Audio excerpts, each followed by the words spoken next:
الحمد للہ رب العالمین والصلاة والسلام علی رسولہ الکریم وعلی آلہ وصحبہ اجمعین اما بعد۔ ذو الحج کا مہینہ ہمارے مبارک مہینوں میں سے ایک مہینہ ہے جس میں اللہ تعالیٰ نے حج اور قربانی یہ دو بڑے عمل اس میں جمع فرمائے ہیں۔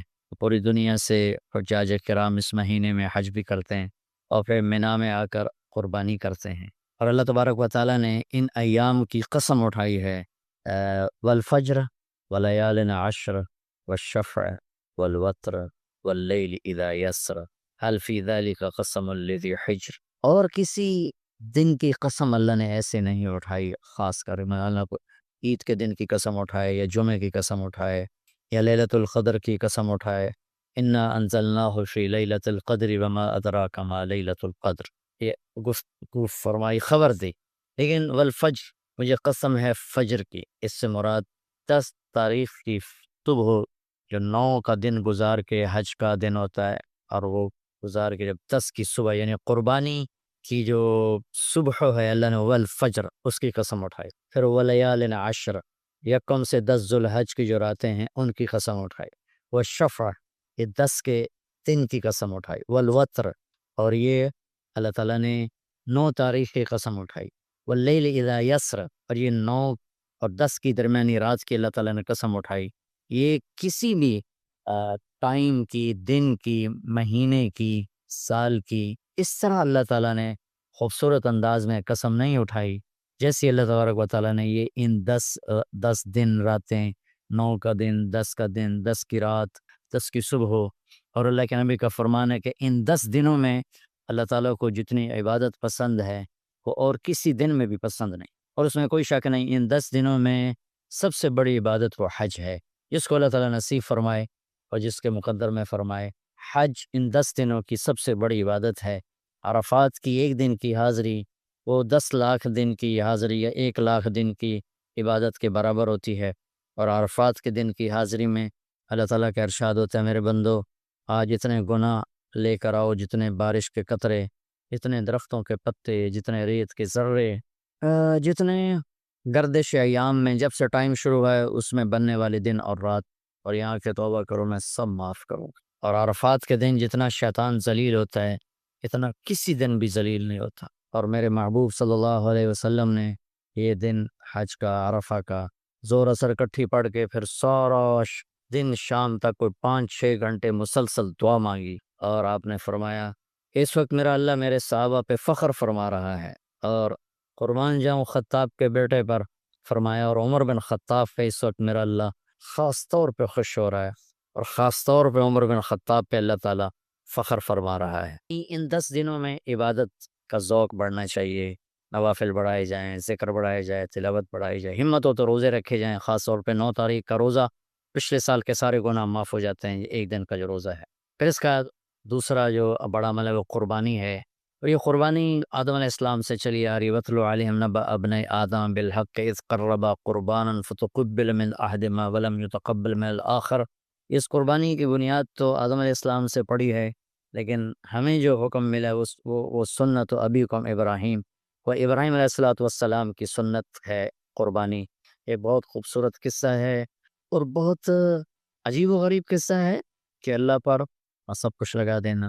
ایک شخص کو اولاد کے لیے دعا مانگتے مانگتے مانگتے کچھ 60 برس گزر گئے، 65 برس گزر گئے، رب ہب لی من الصالحین، یا اللہ مجھے نیک اولاد دے دے، نیک اولاد دے۔ نیک اولاد میری 84 سال کی عمر، اللہ نے 84 سال کی عمر میں بیٹا دیا۔ بڑھاپے کی اولاد تو دل پکڑ لیتے، اور ابھی چند دن نہیں گزرے تھے کہ اللہ نے کہا جاؤ اسے چھوڑ کے آؤ۔ یہ کہاں چھوڑ کے آؤں؟ کہا جبریل آئے گا تمہیں راستہ بتائے گا۔ تو جبریل انسانی شکل میں آئے، وہ براق کی طرح نہیں یہ سفر ہوا کہ ایک دم میں پہنچا دیا، بلکہ جبریل انسانی شکل میں آئے، اونٹنی پر سوار ہو کر ابراہیم علیہ السلام دوسری اونٹنی پر، بچہ اور بیگم، اور ان کو فلسطین سے چلایا، اور چلاتے چلاتے چلاتے چلاتے جب مکے کے کالے پہاڑ آ گئے جہاں کچھ بھی نہیں ہے، نہ پانی نہ سایہ، کہ یہاں چھوڑ، بیت اللہ ٹیلا تھا اس وقت، یہاں چھوڑ۔ تو ابراہیم علیہ السلام جو آگ میں ڈلتے ہوئے نہیں گھبرائے، یہ بات سنی تو گھبرا کر کہنے لگے یہاں کیسے چھوڑ دوں، یہاں تو کچھ بھی نہیں ہے۔ تو جبریل نے کہا جی آپ کے اللہ کی منشا ہے کہ اس بچے کو یہیں چھوڑ دیا جائے، تو نے وہیں چھوڑا اور واپس چل دیا۔ حضرت حاجرہ حیران پریشان ہو گئی، یہ کہاں چھوڑ کے جا رہے ہو، کیوں چھوڑ کے جا رہے ہو؟ جواب نہیں دے رہے، 3 میل ان کے ساتھ چلتے نہیں، وہ جواب نہیں دے رہے۔ 3 میل کے بعد ان کو یاد آئی یہ تو اللہ کے نبی ہیں۔ اللہ ہمارا ابراہیم کا یہ اللہ کا حکم ہے، کہاں اللہ کا حکم، اذن لن یضیعن اللہ، جاؤ پھر اللہ مجھے ضائع نہیں کرے گا۔ اس طرح بنیاد رکھی، بچے کو ایسے جنگل میں چھوڑا، جب وہ بڑے ہو گئے تب حکم ہے جاؤ ذبح کرو۔ تو اب آپ کی عمر ہو چکی ہے کوئی 92 سال یا 94 سال، 90+ ہے، 100%۔ ہو فلسطین سے چلے مکہ جا رہے ہیں، کیا کرنے جا رہے ہیں؟ بچہ ذبح کرنے جا رہے ہیں، کوئی مرغی اور بکرا ذبح کرنے نہیں جا رہے۔ پھر ان کو تیار کرا کے مینا کی وادی میں لا کر کہ بیٹا اللہ کا حکم ہے تمہیں ذبح کر دو۔ تو بیٹے نے کہا یا ابت افعل، تو آپ کر دیں جو کرنا ہے۔ ابراہیم علیہ السلام کہنے لگے تجھے خبر بھی ہے میں کیا کہہ رہا ہوں؟ کہا جی مجھے پتہ ہے، آپ کہہ رہے ہیں مجھے ذبح ہونا ہے تو آپ کے بدلے میں مجھے اللہ ملے گا، وہ آپ سے بہتر ہے، اور دنیا کے بدلے میں جنت ملے گی، وہ دنیا سے بہتر ہے۔ پھر معصوم بچے نے کہا ابا میرے ہاتھ باندھنا، مجھے الٹا لٹانا، اور پھر فرمایا کہ مجھے ہاں اپنا کرتا اتارا اور کہا کہ یہ میری اماں کو دے دینا، میری نشانی رہے گا، اور آپ اپنے کرتے میں مجھے کفن دے کے ادھر دفن کر دینا۔ تو ان کے ہاتھ باندھے، پاؤں باندھے، الٹا لٹایا، اپنا گھٹنا رکھا ان کی کمر پر، ان کے سر کے بال اٹھایا تھوڑا سا اوپر کر کے نیچے سے چھری چلانے کے لیے، ایک ہاتھ میں بال تھے ایک ہاتھ میں چھری تھی، اور یوں آسمان کو دیکھا کہ اللہ تو مجھ سے ناراض ہو گیا ہے کہ اسماعیل کی محبت نے میرے دل میں جگہ پکڑ لی ہے۔ نہیں میرے مالک، میرے دل میں تیرے سوا کچھ نہیں ہے، اگر میرا کوئی امتحان ہے تو پاس کر دے، میں میرے دل میں تیرے سوا کچھ نہیں، اور اگر تم مجھ سے ناراض ہے تو اپنی ناراضگی دور کر دو، چھری چلا دو۔ تو میرے مالک نے اسماعیل کو نکال کر چھترے کو ڈال دیا، چھترا، اور آنکھ کھلی تو آنکھوں پر پٹی تھی، کھولی تو آگے چھترا ذبح تھا۔ نبی پاک صلی اللہ تعالی علیہ وسلم قربانی کے موقع پر 2 چھترے، بکرا نہیں، بھیڑ نہیں، گائے نہیں، بھینس نہیں، 2 چھترے ذبح فرماتے تھے قربانی کے، ایک اپنی طرف سے ایک امت کی طرف سے۔ حج کے موقع پر آپ نے 63 اونٹ ذبح کی، 63 اونٹ، جو ایک اونٹ میں 7 آدمی ہوتے ہیں، ایک اونٹ میں 7 آدمی ہوتے، تو اس کو 441 42 441 قربانیاں آپ نے کی اپنی طرف سے، اور مالداروں کو پیغام دیا کہ قربانی خوب کرو۔ لیکن ہمارے ملک میں ایک عجب چیز چل گئی، بیل لے لیا، 20 لاکھ کا بیل لے لیا، یہ صرف فخر ہے، ریا ہے، اور بناوٹ ہے، دکھاوا ہے۔ آپ 20 لاکھ کے بکرے خریدیں تاکہ غریبوں کو گوشت پہنچے، 20 لاکھ کا ایک بیل لے کے آپ نے کون سا سمجھداری کا، عقل مندی کا کام کیا ہے؟ وہ کراچی مجھے لے گئے منڈی میں، تو 5-5 لاکھ کے بکرے کھڑے ہوئے، تو میں تو حیران پریشان ہو گئے، بکرے کی قیمت 5 لاکھ۔ تو وہ جو مالدار لوگ ہیں ان میں ایک مقابلہ بن گیا ہے اور ایک فخر بن گیا ہے، جی میں 20 لاکھ دا ذبح کیتا، میں 10 لاکھ دا ذبح کیتا، ہم نے تو بھائی 50 لاکھ کا ذبح کر دیا۔ میں آپ سب بھائیوں کی منت کرتا ہوں، اللہ نے آپ کو رزق دیا ہے تو آپ بیوقوف نہ بنیں، آپ اس کو صحیح خرچ کریں۔ آپ 20 لاکھ کے جانور خریدیں، 20 لاکھ کے آپ بکرے لے لیں، 20 لاکھ کے آپ عام درجے کی گائے لے لیں، آپ بھیڑے لے لیں، آپ اونٹ لے لیں، بیل لے لیں، 20 لاکھ کے بیل لے لیں، تو کتنی بڑی قربانی ہوگی، اور کتنے غریبوں تک وہ کھانا جائے گا۔ 20 لاکھ کا ایک بیل لے کر آپ نے کیا کمایا؟ کون سی نیکی کمائی آپ؟ تو میں آپ اگر کوئی میری بات پہنچ جاتی ہے کسی ایسے میرے بھائی تک جو ایسا شوقین ہے، یقیناً اس نے اللہ کے لیے بہت بڑا قدم اٹھایا کہ 20 لاکھ خرچ کر دیے، لیکن تھوڑی سی نادانی سے کام لیا ہے، بلکہ بہت بڑی نادانی سے کام لیا ہے کہ 20 لاکھ صرف 4-5 من 10 من گوشت پہ لگا دیے، جبکہ اس میں سے 1000 من گوشت نکل سکتا تھا اگر وہ 20 لاکھ کے بکرے لے لیتے، 20 لاکھ کے بھیڑے لے لیتے، چھترے لے لیتے، دمبے لے لیتے، 20 لاکھ کے گائے عام خرید لیتے اور بچڑے لے لیتے، تو کتنے غریبوں تک یہ گوشت چلا جاتا۔ تو یہ میرے ملک میں یا خاص طور پر شہروں میں، کراچی میں تو پاگل ہوئے پڑے ہیں لوگ، جو کراچی منڈی انہوں نے دکھائی تو میں حیران پریشان ہو گیا کہ یہ کیا حماقت ہے، نادانی ہے، اور پھر ان بیلوں کو وہ پستے کھلا رہے، بادام کھلا رہے، مکھن کھلا رہے، دودھ پلا رہے، وہ بیچارہ بیل بھی تھک تھک موٹا ہو، بیچارہ تھک کے کھڑا ہوتا ہے، میں نے جلدی فارغ کرو، ذبح کرو، اس کی جان پسی ہوتی ہے۔ تو میں مالدار بھائیوں سے عرض کرتا ہوں کہ ایسی نادانی کے کام نہ کریں، قربانی کو اس طرح کریں کہ غریبوں کے لیے یہ ایک دن اللہ نے رکھا ہے، تو اس طرح کریں کہ غریبوں کو نفع پہنچے، یہ اس نادانی سے توبہ کریں کہ ایک بیل 10 لاکھ کا لے لیا، ایک بکرا 5 لاکھ کا لے لیا، اس میں کتنا پیسہ آپ نے ایک تھوڑے سے بہت تھوڑا نفع کمایا، بہت زیادہ خرچ کیا، اس کے ساتھ اب بہت بڑا نفع، کیونکہ قربانی کے جانور جب ذبح ہوتے ہیں تو جتنے اس کے جانور کے جسم پہ بال ہوتے ہیں اتنی نیکیاں لکھی جاتی ہیں۔ 20,000 کا بکرا اچھا مل جاتا ہے تو 1 لاکھ میں 5 بکرے آ جاتے ہیں، اور 5 لاکھ میں 25 بکرے آ جاتے ہیں۔ ایک بکرا 5 لاکھ کا لیا، اس کے جسم پہ فرض کرو 1 لاکھ بال ہیں، اور آپ نے 25 لیے تو 25 لاکھ آپ کی نیکیاں بڑھ گئیں۔ تو یہ بہت نادان نادان نادان طرز چل رہا ہے۔ میں آپ سب کی منت کرتا ہوں کہ اس طرح پیسہ ضائع نہ فرمائے، اللہ کی دی ہوئی امانت ہے۔ ایک بیل آپ نے 20 لاکھ کے لے لی، 20 لاکھ میں تو 100 بکرے آ سکتے، 100 بکروں کے ذریعے سے کتنے لوگوں کی خدمت کی جا سکتی ہے۔ تو اس قربانی کو شوق سے بھی کریں، اور مستحب یہ ہے کہ جس کے جو قربانی کا خود ذبح کرے یا اس کی جگہ کھڑا ہو، اس جگہ ذبح کرنے والے کے پاس کھڑا ہو۔ قربانی کے گوشت میں سے قربانی کی قیمت نہ دی جائے، قربانی کی اجرت نہ دی جائے، اجرت اس کے علاوہ دی جائے، اور اس کی کھال کا صدقہ کر دیا جائے۔ جہاں آپ مناسب سمجھیں وہاں آپ اس کا صدقہ کر دیں، تاکہ وہ بھی اللہ کے راستے میں خرچ ہو جائے، استعمال ہو جائے۔ تو ان 10 دنوں کی اللہ تعالیٰ نے بڑی فضیلت رکھی ہے۔ اللہ تعالیٰ ہمیں ان کی قدردانی کی توفیق نصیب فرمائے۔ السلام علیکم۔ تو ان 10 دنوں میں جس اللہ حج میسر فرما دے تو اس سے بڑی عبادت کوئی نہیں۔ حج میسر نہیں ہے تو پھر ان 10 دنوں میں نومی کا روزہ رکھنا، ان 10 دنوں میں روزے رکھنا، اس میں نوافل کی کثرت، صدقے کی کثرت، پھر قربانی، یہ سارے اعمال ان 10 دنوں میں انتہائی محبوب ہیں۔ جنہیں اللہ سعادت دے دے حج کی، بار بار جائیں۔ تابعوا بین الحج والعمرہ، حج عمرہ آگے پیچھے کرو، آگے پیچھے کرو۔ ایک بہت بڑا طبقہ ہے جو یہ کہتا ہے کہ ایک دفعہ فرض ہے اس کے بعد کوئی ضروری نہیں۔ میں کب کہتا ہوں کہ ضروری ہے؟ ضروری نہیں ہے، لیکن ضروری کا مطلب فرض نہیں ہے، لیکن اللہ اس کے رسول کو پسند ہے کہ اس کے گھر بار بار آیا جائے، بار بار حاضری دی جائے۔ اللہ کے نبی کو تو آخر عمر میں جا کے موقع ملا، اس کے بعد آپ دنیا سے تشریف لے گئے۔ اگر آپ اس کے بعد زندہ رہتے تو یقیناً آپ ضرور حج کرتے، چونکہ آپ نے جتنے سال مکہ میں گزارے آپ نے ہر سال حج کی، نبوت کے اعلان سے پہلے بھی اور نبوت کے اعلان کے بعد بھی آپ نے مسلسل حج کی، اور 4 عمرے آپ نے فرمائے زندگی میں، 4 عمر۔ ایک عمرہ مدینہ سے خاص طور پر تشریف لائے، جس کو ہم صلح حدیبیہ کہتے ہیں، وہ ہو نہیں سکا، لیکن آپ نے وہیں عمرے کا کام پورا کیا، سر مڑائے، احرام کھولے، پھر اگلے سال آپ اس کی قضاء کے لیے تشریف لائے۔ پھر ایک عمرہ آپ نے فتح مکہ کے بعد جعرانہ سے احرام باندھ کے تشریف لائے اور عمرہ کیا، اور ایک عمرہ آپ نے اپنے حج کے ساتھ کی۔ صدیقی دور میں پہلا سال جنگوں میں گزر گیا، دوسرے سال صدیق اکبر اپنے پورے ساتھیوں کے ساتھ حج کے تشریف لائے۔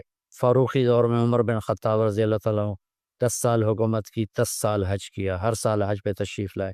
عثمان رضی اللہ تعالیٰ عنہ نے اپنی خلافت کے دور میں جب تک امن رہا ہر سال حج کرتے رہے، جب فساد شروع ہوا تو آپ رکے، اس میں شہید ہو گئے۔ علی رضی اللہ تعالیٰ عنہ کو موقع نہیں ملا، جنگوں میں زندگی گزر گئی، اور اسی میں آپ اللہ پاک کی بارگاہ میں پہنچ گئے۔ تو لیکن باقی 3 ساتھیوں کی خلافت کے دور میں آپ نے بکثرت حج اور عمرے کیے۔ تو دین کے کسی عمل کو یوں کہہ کر ہلکا نہیں بنانا چاہیے کہ اس کی کیا ضرورت ہے، اتنا پیسہ خرچ کرتے ہیں، اس کی کیا ضرورت ہے، کسی غریب کو دے دیا جائے۔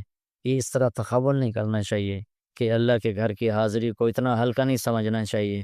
میرا اللہ بلائے تو بار بار جانا چاہیے، اور جس کو اللہ توفیق دے عمرے پہ جائے، حج پہ جائے۔ ہاں، غریبوں پر بھی خرچ کرے، اپنے رشتہ داروں پر خرچ کرے، ضرورت مندوں پر خرچ کرے، لیکن اللہ کے فضل سے امید ہے جو اس طرح اللہ کے گھر جانے پر خرچ کرتے ہیں تو اپنے اللہ کے فضل سے غریبوں پر بھی خرچ کرتے ہیں۔ اس کو آپس میں یوں اس کا مقابلہ نہیں کرنا چاہیے، چیز اللہ کو پسند نہیں ہے۔ شہنشاہ کے، دنیا کے سب سے بڑے بادشاہ کے دربار میں حاضری کو ہم اتنا ہلکا نہ سمجھیں، بہت بڑی سعادت ہے۔ حضرت امام حسن کی سنا دیتا ہوں۔ امام حسن رضی اللہ تعالی عنہ نے 20 حج پیدل کیے، مدینہ سے پیدل تشریف لاتے تھے اور حج فرماتے تھے۔ 20 حج، یہ تو اہل بیت کے جگر گوشہ رسول ہیں اور جگر اہل بیت ہیں، تو 20 حج فرمایا آپ نے، پیدل فرمائے، مدینہ سے تشریف لائے مکہ پیدل۔ ایسے امام حسین رضی اللہ عنہ نے بھی کئی حج پیدل مجھے ان کا عدد یاد نہیں، امام حسن کا مجھے یاد ہے 20 حج پیدل کہ اللہ کے نیک بندوں نے برسہ برت اللہ کی بارگاہ میں پیدل حاضریاں دی ہیں۔ تو ان 10 دنوں میں عبادت کا ذوق بڑھنا چاہیے، نوافل بڑھائے جائیں، ذکر بڑھائے جائے، تلاوت بڑھائی جائے، ہمت ہو تو روزے رکھے جائیں، خاص طور پہ 9 تاریخ کا روزہ پچھلے سال کے سارے گناہ معاف ہو جاتے ہیں ایک دن کا جو روزہ ہے۔ پھر اس کا دوسرا جو بڑا عمل ہے وہ قربانی ہے، اور یہ قربانی آدم علیہ السلام سے چلی آ رہی، وَاتْلُ عَلَيْهِمْ نَبَأَ ابْنَيْ آدَمَ بِالْحَقِّ إِذْ قَرَّبَا قُرْبَانًا فَتُقُبِّلَ مِنْ أَحَدِهِمَا وَلَمْ يُتَقَبَّلْ مِنَ الْآخَرِ۔ اس قربانی کی بنیاد تو آدم علیہ السلام سے پڑی ہے، لیکن ہمیں جو حکم ملا وہ سنت ابیکم ابراہیم، وہ ابراہیم علیہ السلام کی سنت ہے قربانی۔ یہ بہت خوبصورت قصہ ہے اور بہت عجیب و غریب قصہ ہے کہ اللہ پر مطلب کچھ لگا دینا۔ ایک شخص کو اولاد کے لیے دعا مانگتے مانگتے مانگتے کچھ 60 برس گزر گئے، 65 برس گزر گئے، رب حب لی من الصالحین، یا اللہ مجھے نیک اولاد دے دے، نیک اولاد دے۔ نیک اولاد میری 84 سال کی عمر، اللہ نے 84 سال کی عمر میں بیٹا دیا۔ بڑھاپے کی اولاد تو دل پکڑ لیتی، اور ابھی چند دن نہیں گزرے تھے کہ اللہ نے کہا جاؤ اسے چھوڑ کے آؤ۔ یہ کہاں چھوڑ کے آؤں؟ کہا جبریل آئے گا تمہیں راستہ بتائے گا۔ تو جبریل انسانی شکل میں آئے، تو براق کی طرح نہیں یہ سفر ہوا کہ ایک دم میں پہنچا دیا، بلکہ جبریل انسانی شکل میں آئے، اونٹنی پر سوار ہو کر ابراہیم علیہ السلام دوسری اونٹنی پر، بچہ اور بیگم، اور ان کو فلسطین سے چلایا، اور چلاتے چلاتے چلاتے چلاتے جب مکے کے کالے پہاڑ آ گئے جہاں کچھ بھی نہیں ہے، نہ پانی نہ سایہ، کہیں چھوڑ، بیت اللہ ٹیلا تھا اس وقت، یہاں چھوڑ۔ تو ابراہیم علیہ السلام جو آگ میں ڈلتے ہوئے نہیں گھبرائے، یہ بات سنی تو گھبرا کر کہنے لگے یہاں کیسے چھوڑ دوں، یہاں تو کچھ بھی نہیں ہے۔ تو جبریل نے کہا جی آپ کے اللہ کی منشا ہے کہ اس بچے کو یہیں چھوڑ دیا جائے، تو نے وہیں چھوڑا اور واپس چل دیا۔ حضرت ہاجرہ حیران پریشان ہو گئی، کہاں چھوڑ کے جا رہے ہو، کیوں چھوڑ کے جا رہے ہو؟ جواب نہیں دے رہے، 3 میل ان کے ساتھ چلتے نہیں، وہ جواب ہی نہیں دے رہے۔ 3 میل کے بعد ان کو یاد آئی یہ تو اللہ کے نبی ہیں۔ اللہ ہمارا ابراہیم کا یہ اللہ کا حکم ہے؟ کہاں اللہ کا حکم، اذن لن یضیعنا اللہ، جاؤ پھر اللہ مجھے ضائع نہیں کرے گا۔ اس طرح بنیاد رکھی، بچے کو ایسے جنگل میں چھوڑا، جب وہ بڑے ہو گئے تب حکم آیا جاؤ ذبح کرو۔ تو اب آپ کی عمر ہو چکی ہے کوئی 92 سال یا 94 سال، 90 پلس ہے، 100%۔ فلسطین سے چلے مکہ جا رہے ہیں، کیا کرنے جا رہے ہیں؟ بچہ ذبح کرنے جا رہے ہیں، کوئی مرغی اور بکرا ذبح کرنے نہیں جا رہے ہیں۔ پھر ان کو تیار کرا کے مینا کی وادی میں لا کر کہنے کہ بیٹا اللہ کا حکم ہے تمہیں ذبح کر۔ تو بیٹے نے کہا یا ابت افعل، تو آپ کر دیں جو کرنا ہے۔ ابراہیم علیہ السلام کہنے کہ تو خبر بھی ہے میں کیا کہہ رہا ہوں؟ کہ جی مجھے پتہ ہے، آپ کہہ رہے ہیں مجھے ذبح ہونا ہے، تو آپ کے بدلے میں مجھے اللہ ملے گا، وہ آپ سے بہتر ہے، اور دنیا کے بدلے میں جنت ملے گی، وہ دنیا سے بہتر ہے۔ پھر معصوم بچے نے کہا ابا میرے ہاتھ باندھنا، تو مجھے الٹا لٹانا، اور پھر فرمایا کہ مجھے اپنا کرتا اتارا اور کہا کہ یہ میری اماں کو دے دینا، میری نشانی رہے گا، اور آپ اپنے کرتے میں مجھے کفن دے کے ادھر دفن کر دینا۔ تو ان کے ہاتھ باندھے، پاؤں باندھے، الٹا لٹایا، اپنا گھٹنا رکھا ان کی کمر پر، ان کے سر کے بال اٹھائے اور تھوڑا سا اوپر کر کے نیچے سے چھری چلانے کے لیے، ایک ہاتھ میں بال تھے ایک ہاتھ میں چھری تھی، اور یوں آسمان کو دیکھا کہ اللہ تو مجھ سے ناراض ہو گیا ہے کہ اسماعیل کی محبت نے میرے دل میں جگہ پکڑ لی ہے۔ نہیں میرے مالک، میرے دل میں تیرے سوا کچھ نہیں ہے، اگر میرا کوئی امتحان ہے تو پاس کر دے، میرے دل میں تیرے سوا کچھ نہیں، اور اگر تم مجھ سے ناراض ہے تو اپنی ناراضگی دور کر دو، چھری چلا دو۔ تو میرے مالک نے اسماعیل کو نکال کر چھترے کو ڈال دیا، چھترا، اور آنکھ کھلی تو آنکھوں پر پٹی تھی، کھولی تو آگے چھترا ذبح تھا۔ نبی پاک صلی اللہ تعالی علیہ وسلم قربانی کے موقع پر 2 چھترے، بکرا نہیں، بھیڑ نہیں، گائے نہیں، بھینس نہیں، 2 چھترے ذبح فرماتے تھے قربانی کے، ایک اپنی طرف سے ایک امت کی طرف سے۔ حج کے موقع پر آپ نے 63 اونٹ ذبح کی، 63 جو ایک اونٹ میں 7 آدمی ہوتے ہیں، ایک اونٹ میں 7 آدمی، تو کچھ 441 42 441 قربانیاں آپ نے کی اپنی طرف سے، اور مالداروں کو پیغام دیا کہ قربانی خوب کرو۔ لیکن ہمارے ملک میں ایک عجب چیز چل گئی، بیل لے لیا، 20 لاکھ کا بیل لے لیا، یہ صرف فخر ہے، ریا ہے، اور بناوٹ ہے، دکھاوا ہے۔ آپ 20 لاکھ کے بکرے خریدیں تاکہ غریبوں کو گوشت پہنچے، 20 لاکھ کا ایک بیل لے کے آپ نے کون سا سمجھداری کا، عقل مندی کا کام کیا؟ وہ کراچی مجھے لے گئے منڈی میں، تو 5-5 لاکھ کے بکرے کھڑے ہوئے، تو میں تو حیران پریشان ہو گیا، بکرے کی قیمت 5 لاکھ۔ تو وہ جو مالدار لوگ ہیں ان میں ایک مقابلہ بن گیا ہے اور ایک فخر بن گیا ہے، جی میں 20 لاکھ دا ذبح کیتا، میں 10 لاکھ دا ذبح کیتا، ہم نے تو بھائی 50 لاکھ کا ذبح کر دیا۔ میں آپ سب بھائیوں کی محنت کرتا ہوں، اللہ نے آپ کو رزق دیا ہے تو آپ بیوقوف نہ بنیں، آپ اس کو صحیح خرچ کریں۔ آپ 20 لاکھ کے جانور خریدیں، 20 لاکھ کے آپ بکرے لے لیں، 20 لاکھ کے آپ عام درجے کی گائے لے لیں، آپ بھیڑے لے لیں، آپ اونٹ لے لیں، بیل لے لیں، 20 لاکھ کے بیل لے لیں، تو کتنی بڑی قربانی ہوگی۔ اور کتنے غریبوں تک وہ کھانا جائے گا؟ 20 لاکھ کا ایک بیل لے کر آپ نے کیا کمایا؟ کون سی نیکی کمائی آپ؟ تو میں آپ اگر کوئی میری بات پہنچ جاتی ہے کسی ایسے میرے بھائی تک جو ایسا شوقین ہے، یقیناً اس نے اللہ کے لیے بہت بڑا قدم اٹھایا کہ 20 لاکھ خرچ کر دیے ہیں، لیکن تھوڑی سی نادانی سے کام لیا ہے، بلکہ بہت بڑی نادانی سے کام لیا ہے کہ 20 لاکھ ضرب 4-5 من 10 من گوشت پہ لگا دیے، جبکہ اس میں سے 1000 من گوشت نکل سکتا تھا اگر وہ 20 لاکھ کے بکرے لے لیتے، 20 لاکھ کی بھیڑیں لے لیتے، چھترے لے لیتے، دمبے لے لیتے، 20 لاکھ کے گائے عام خرید لیتے اور بچڑے لے لیتے، تو کتنے غریبوں تک یہ گوشت چلا جاتا۔ تو یہ میرے ملک میں یا خاص طور پر شہروں میں، کراچی میں تو پاگل ہوئے پڑے ہیں لوگ، جو کراچی منڈیوں نے دکھائی تو میں حیران پریشان ہو گیا کہ یہ کیا حماقت ہے، نادانی ہے۔ اور پھر ان بیلوں کو وہ پستے کھلا رہا ہے، بادام کھلا رہا ہے، مکھن کھلا رہا ہے، دودھ پلا رہا ہے، وہ بیچارہ بیل بھی تھک موٹا ہو بیچارہ تھک کے کھڑا ہوتا ہے، میں نے جلدی فارغ کرو، ذبح کرو، اس کی جان پسی ہوتی ہے۔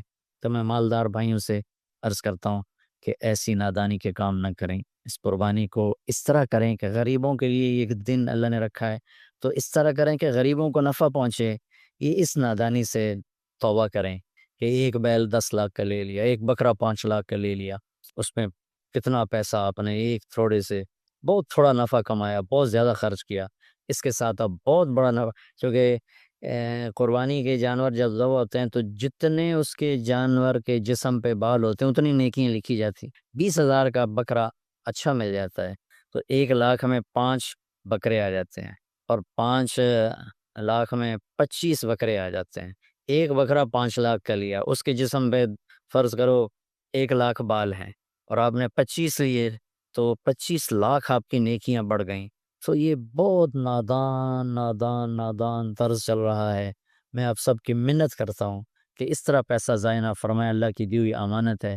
ایک بیل آپ نے 20 لاکھ کے لے لی، 20 لاکھ میں تو 100 بکرے آ سکتے، 100 بکروں کے ذریعے سے کتنے لوگوں کی خدمت کی جا سکتی ہے۔ تو اس قربانی کو شوق سے بھی کریں، اور مستحب یہ ہے کہ جس کے جو قربانی کر رہا خود ذبح کرے یا اس کی جگہ کھڑا ہو، اس جگہ ذبح کرنے والے کے پاس کھڑا ہو۔ قربانی کے گوشت میں سے قربانی کی قیمت نہ دی جائے، قربانی کی اجرت نہ دی جائے، اجرت اس کے علاوہ دی جائے، اور اس کی کھال کا صدقہ کر دیا جائے، جہاں آپ مناسب سمجھیں وہاں آپ اس کا صدقہ کر دیں تاکہ وہ بھی اللہ کے راستے میں خرچ ہو جائے، استعمال ہو جائے۔ تو ان 10 دنوں کی اللہ تعالیٰ نے بڑی فضیلت رکھی ہے، اللہ تعالیٰ ہمیں ان کی قدردانی کی توفیق نصیب فرمائے۔ کہتے ہیں پھر گئے اور چھری کو تیز کیا پتھر پر، تیز کر کے ابائن اور بال پکڑے۔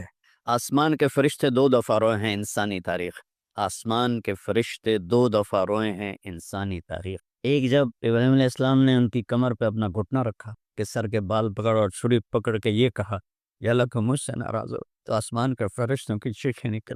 اور ایک جب اللہ کے نبی کو طائف میں پتھر پڑے کہ من یشکو الیک ضعف قوت، تو آسمان کے فرشتوں کی چیخیں نکل۔ جب ہمارے نبی کو طائف والوں نے مارا اس پر، یہ 2 دفعہ آسمان کے سب فرشتے روئے۔ تو پھر اللہ نے کہا بس نادیناہ ان یا ابراہیم قد صدقت الرؤیا انا کذلک نجزی المحسنین۔ ابراہیم تو پاس ہو گیا ہے، چھری چل گئی، اور آنکھوں پر تو پٹی تھی، چھری چل گئی، پٹی کھولی تو سامنے کبش تھا، دمبا اور اسماعیل اور جبریل کھڑے ہوئے تھے۔ اس جانور کی قربانی ایک علامت ہے، اس قربانی سے ایک پیغام ہے کہ اپنے غلط جذبات کو اللہ پر قربان کر۔ ہم سے اللہ نہیں کہہ رہا بچے قربان کرو، ہم سے کہہ رہا ہے غلط جذبات قربان کرو۔ ہم سے اللہ کہہ رہا ہے اپنے جذبات کو دبا دو جو تمہیں اللہ اس کے رسول سے دور کرتے ہیں، ان پر چھری چلاؤ۔ جو اللہ اس کا محبوب کہتا ہے ان کو کرنے کے لیے بھی اپنے جذبات پہ چھری چلاؤ۔ سچ بولنے کے لیے چھری چلانی ہے تو چلاؤ اپنے جذبوں پر۔ اب اس کو پھیلا دو۔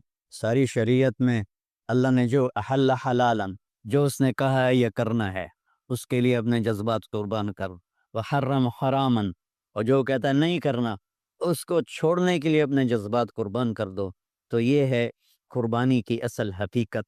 جانور دمبے ذبح کرنا تو اس کی ایک علامت ہے، اس کی ایک علامت ہے کہ ہم میرے نبی نے حج پر 63 اونٹ ذبح کی، اپنے ہاتھ سے ذبح کی، باقی 37 حضرت علی رضی اللہ تعالیٰ علیہ السلام نے ذبح کی۔ تو بھائیو قربانی کی اصل یہ ہے کہ ہم اللہ اس کے رسول پر اپنے جذبوں کو قربان کر دیں، اپنے جذبوں کو قربان کر دیں۔ مولانا ابوالکلام آزاد رحمۃ اللہ علیہ کا میں مضمون پڑھ رہا تھا اسی قربانی پر، تو انہوں نے فرمایا، انہوں نے لکھا، وہ خطابت اور قلم کے تو بادشاہ تھے، واقعی وہ ابو الکلام تھے. انہوں نے لکھا کہ اللہ نے چھری کے لیے چلنا طے کیا ہوا تھا. اللہ نے چھری کے لیے چلنا، جب اسماعیل کو لٹایا گیا تو اسماعیل کو کھینچ لیا، چھری کو روک دی. جب میرے نبی کے والد کو حضرت عبد المطلب جب زمزم کا کنواں کھود رہے تھے تو باپ بیٹا تھے حارث اور عبد المطلب، تو تھک کر کے ایک دن کہنے لگے یا اللہ اگر تو مجھے 10 بیٹے دے گا نا تو میں ایک تیرے نام پہ قربان کروں گا. اللہ نے 15 دے دیے. جو وہ سارے جوان ہو گئے تو ان کو اکٹھا کیا، بچوں میں نے تو منت مانی تھی. تو انہوں نے کہا ابا جان آپ جس پہ ہاتھ رکھیں گے ہم تیار. کیا اطاعت ہے. تو کہنے کہ نہیں میں قرا ڈالوں گا، جو اس زمانے کا طریقہ تھا وہ تیروں کے ساتھ. تو حضرت عبداللہ کا قرا نکل آیا. حضرت عبداللہ سب سے زیادہ محبوب. تو انہوں نے ہاتھ پکڑا، چھرا اٹھایا. عمر بن عاص رضی اللہ عنہ کے والد عاص بن وائل ایک بہت بڑا کام کر گئے، وہ سامنے آگے کھڑا ہو گیا. کہنے کہ یہ کام نہیں ہوگا. انہوں نے کہا یہ سردار کا بول ہے، کہ آگے بھی سردار کھڑا ہوا ہے، میں یہ ظلم نہیں ہونے دوں. سارے مکے والے اس کے ساتھ ہو، عبد المطلب اکیلی رہی. انہوں نے کہا وہ جو ہے نا قطبہ کاہنہ نجران میں، وہ جو فیصلہ کرے گی یا عثفان میں وہ مانوں گا. کہ چلو. تو عثفان یا نجران گئے قریش مکہ کے سردار. تو اس کاہنہ نے، کاہنہ عورت جیسے آج اس زمانے کی جج ہوتی تھی، مرد بھی عورت میں، اس نے کہا کہ تم لوگ قتل کا معاوضہ کیا لیتے ہو؟ کہ 10 اونٹ. کہ اچھا ایسا کرو، ایک تیر پہ لکھو عبداللہ اور ایک پہ لکھو 10 اور قرا ڈالو. اگر اونٹوں کا قرا نکل آئے تو جتنے اونٹ لکھے ہیں وہ ذبح کر کے عبداللہ کو چھوڑ دو، اور اگر عبداللہ کا نام نکلے تو ہر دفعہ 10 اونٹ بڑھا دو. تو وہ سارے بڑے خوش ہو گئے. تو عبد المطلب نے احتیاطاً 100 اونٹ پہلے کھڑے کر لیے صفا کے ساتھ، اور حرم شریف میں اکٹھے ہو گئے. وہ جو تیروں سے کرتے تھے تو الانصاب غالباً اس کو کہتے ہیں، ایسا ہی ہے نا. تو وہ 10 اونٹ عبداللہ، اس نے جو کوڑا اندازی میں نے جو پھینکا تو نکلا عبداللہ. تو وہ 10 اونٹ اس نے پہلے الگ کھڑے کیے تھے تو 20 کر دی. پھر قرا ڈالا تو عبداللہ، پھر 10 اور کر کے 30 کر دی. پھر قرا ڈالا تو عبداللہ، پھر 10 اور کی تو 40 ہو گئے. پھر قرا ڈالا تو عبداللہ تو 50 ہو گئے. پھر قرا ڈالا تو عبداللہ تو 60 ہو گئے. مکے والوں کی آنکھیں پھٹنے لگی، پسینے آنے لگے. پھر قرا ڈالا عبداللہ تو 70 ہو گئے، 80 ہو گئے، 90 جب ہوئے تو سب کی آنکھیں باہر نکل آئی کہ اب پیچھے تو اونٹ ہی ختم ہو گئے. تو پھر قرا ڈالا 100 پر تو نکلا 100 اونٹ. تو سب نے نعرے لگائے.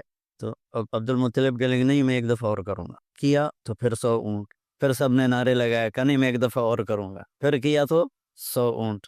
تو پھر عبد المطلب نے حضرت عبداللہ کو آزاد کیا، 100 اونٹ خود ذبح کیے. تو ابوالکلام آزاد رحمۃ اللہ علیہ فرماتے ہیں دوسری دفعہ وہ چھری چلنے لگی حضرت عبداللہ پر. ایک واقعہ بھی اس سے زیادہ عجیب ہے. آپ بازار میں جا رہے تھے حضرت عبداللہ، تو سامنے سے ایک نا پہلی کتابوں کی عالم عورت آ گئی. اس نے اسے دیکھا تو کہا عبداللہ تیری جان بچانے پہ 100 اونٹ ڈگے تھے نا. کہاں؟ کہ ایک رات میرے ساتھ گزار لے، 100 اونٹ میں دوں گی. تو اس نے نور نبوت دیکھا یہاں. تو آپ نے کہا نہیں میں عزت دار ہوں، میں یہ کام تو نہیں کر سکتا. تو پھر فرمایا کہ اللہ نے اسماعیل کو نکالا، عبداللہ کو نکالا، لیکن شروع نے چلنا تھا. جب حسین کی باری آئی تو اللہ نے شروع کو کہا چلو، اور وہ کاٹتے چلی گئی گاجر مولی کی.